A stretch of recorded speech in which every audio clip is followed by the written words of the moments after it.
The new neighbor. My bedroom was upstairs, offering a perfect vantage point to spy on the new neighbors moving in next door early one morning. A man and woman were lugging boxes into the house. They must have been a couple.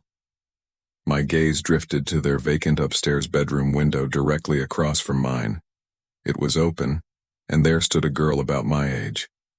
She saw me and gestured for me to open my window. Curious, I did.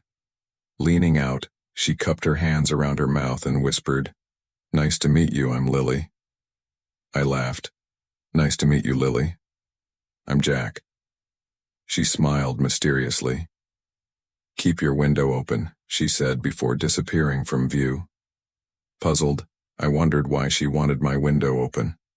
Moments later, she reappeared, tossing something my way. A paper airplane glided gracefully through my window, landing on the floor behind me. I picked it up. Written on the top was a simple command: "Open." Unfolding it, I read the message inside. "Hey Jack, I'll come over tonight and introduce myself." A bit weirded out, I scribbled back, "Come over tonight? What do you mean?" I turned to toss the airplane back, but she was gone. The window across was still open, so I lobbed it back, assuming she'd reply sooner or later. Evening fell, and there was still no word from Lily. My mom invited the new neighbors over for dinner, which I figured must be what Lily had meant. "Honey, come down for dinner," my mom called. I descended to the dining room, but was surprised to see only the couple. No Lily. Unable to contain my curiosity, I asked, "Where's Lily?" The couple exchanged troubled glances. The man's voice was stern. "Excuse me?" I repeated. "Lily, your daughter?" The woman's face crumpled as she covered her mouth, tears welling up. The man stood abruptly. "Our daughter died a year ago in an accident. Whatever sick game you're playing, it stops now." They left in a rush, leaving my mom glaring at me. "Why would you do that? Just go to your room." Confusion churned in my mind as I retreated to my room. I turned on the light and collapsed on my bed. Suddenly, another paper airplane sailed through my window, landing softly on the floor. My heart raced as I picked it up and looked out the window. Lily was standing in the darkness of her room. She moved closer until the moonlight hit her face, her eyes dark and skin gray. With trembling hands, I looked down to read the message. "Behind you." The lights flickered off. I heard the floorboards creak behind me. Then, a cold, dark whisper in my ear. "Jack."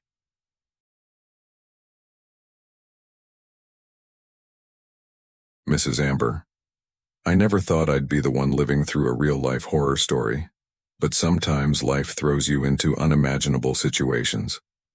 I've always lived in quiet neighborhoods where everyone knows each other, and the most exciting thing that happens is a backyard BBQ. So when I moved into a small house on Elm Street, I expected nothing more.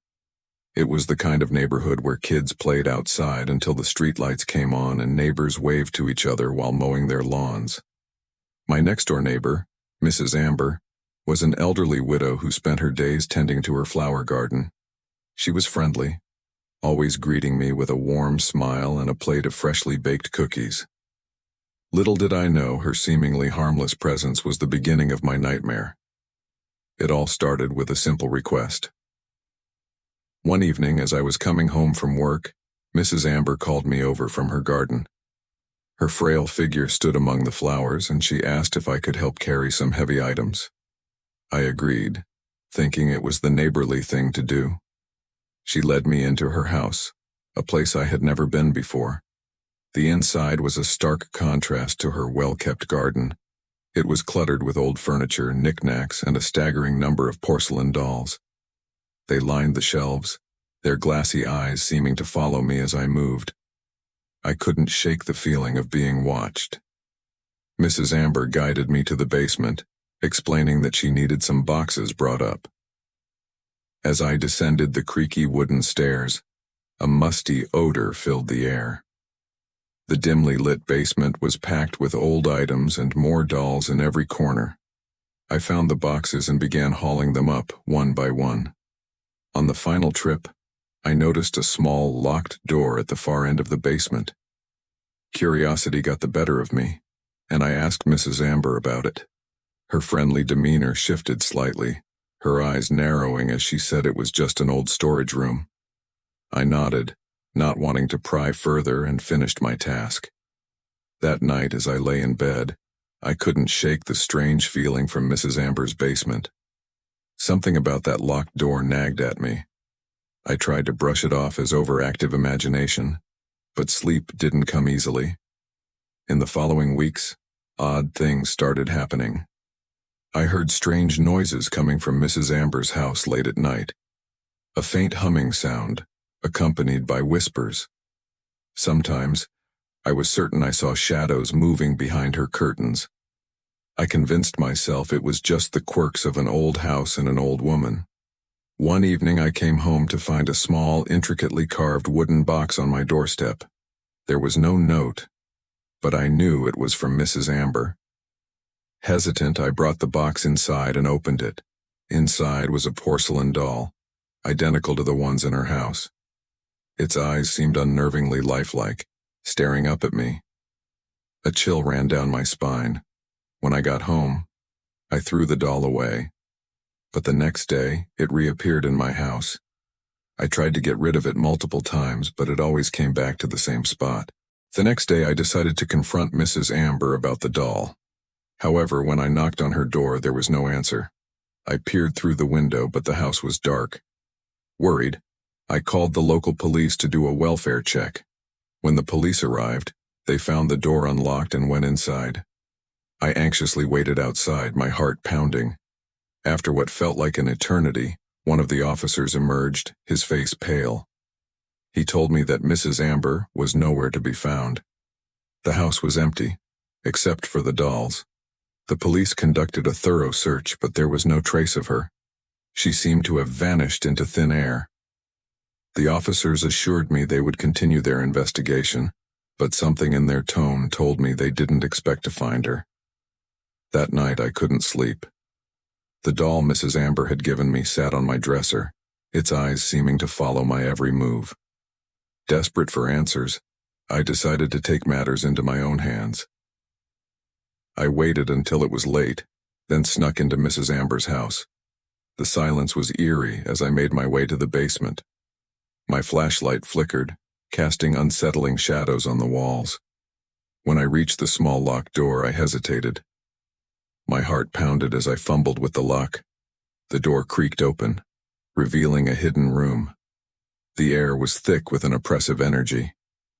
As my flashlight swept across the room, I gasped. The walls were covered in photographs of people, everyone who had lived in the surrounding houses over the years. Each photo had a date written on it, not the date they disappeared, but the date they moved in. In the room, I found numerous personal belongings of the old neighbors, from jewelry to watches, and even old clothes. I recognized these items because they were the ones they wore or used in the photos. This made me wonder why Mrs. Amber kept these items and linked them to the photos. Then I saw a photo of myself, dated the day I moved in. I stumbled back, dropping my flashlight. In the dim light, I saw movement. The dolls on the shelves were turning their heads, their eyes now glowing with an unnatural light. Panic surged through me, and I ran out of the house, not stopping until I was safe inside my own.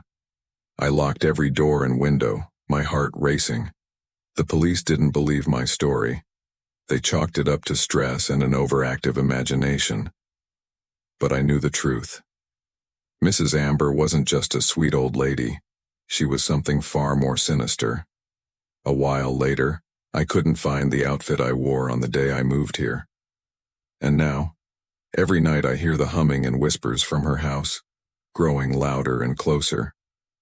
As for the doll she gave me, I tried to throw it away many times, but it always reappeared in my house in the same spot. When I'm not looking, I can feel its eyes on me.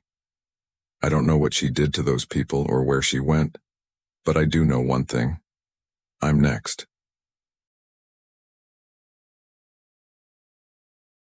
Apartment 3B.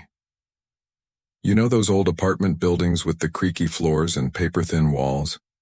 I used to live in one of those. It had a charm, sure, but it was also cheap, which was the real draw for me. The place was a little run down, but the landlord, Mr. Jenkins, was a decent guy who kept the place in relatively good shape. Or so I thought. My story begins on a particularly hot summer night. I had just moved into apartment 4C, directly above apartment 3B. The tenant in 3B was an older man named Mr. Wallace. He was a reclusive type, rarely seen but often heard. I remember the first time I heard him. It was around midnight, and I was settling into bed when I heard this odd rhythmic tapping. It sounded like someone was gently knocking on a door over and over again. I brushed it off as one of those quirks of living in an old building and tried to sleep. The tapping continued the next night, and the night after that. Always at the same time, always the same rhythm. Tap, tap, tap. It was enough to drive anyone mad. One night, out of sheer frustration, I decided to confront Mr. Wallace. I went downstairs and knocked on his door. No answer. I knocked again. Louder this time. Still nothing. Just as I was about to give up, the door creaked open, revealing Mr. Wallace's gaunt, pale face. "Yes?" he croaked, his voice barely a whisper. "Hi, Mr. Wallace. I'm your upstairs neighbor. I've been hearing some tapping noises late at night. I was wondering if everything's all right." He stared at me for a long moment, his eyes sunken and hollow. "It's just the pipes," he finally said, before shutting the door in my face.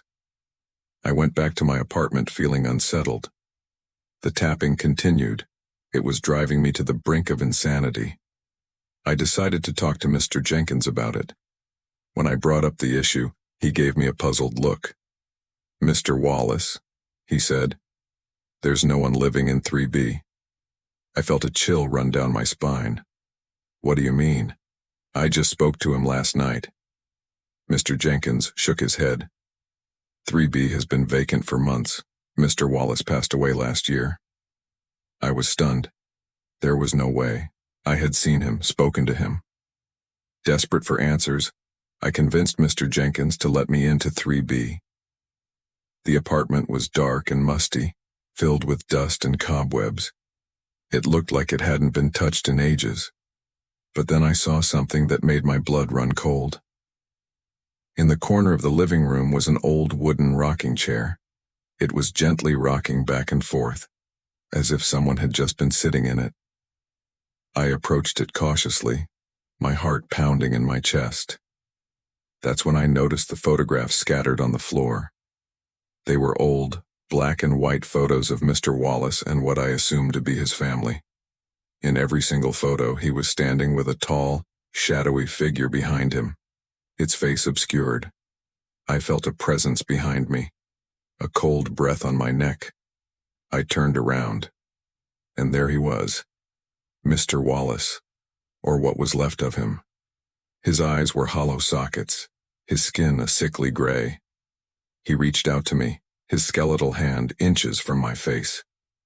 "Help me," he whispered, his voice echoing in my ears. I stumbled back, tripping over a loose floorboard. When I looked up, he was gone. I scrambled to my feet and bolted out of the apartment, slamming the door behind me. I could still hear the tapping, louder now, more insistent. I moved out the next day, unable to shake the feeling of being watched. I later learned that Mr. Wallace had been a victim of a home invasion. He had been tied up and left to die in that very rocking chair. The tapping I had heard was his desperate attempt to get help. To this day, I can't walk past that building without feeling a chill. I don't know if Mr. Wallace ever found peace, but I do know one thing. Some ghosts never leave.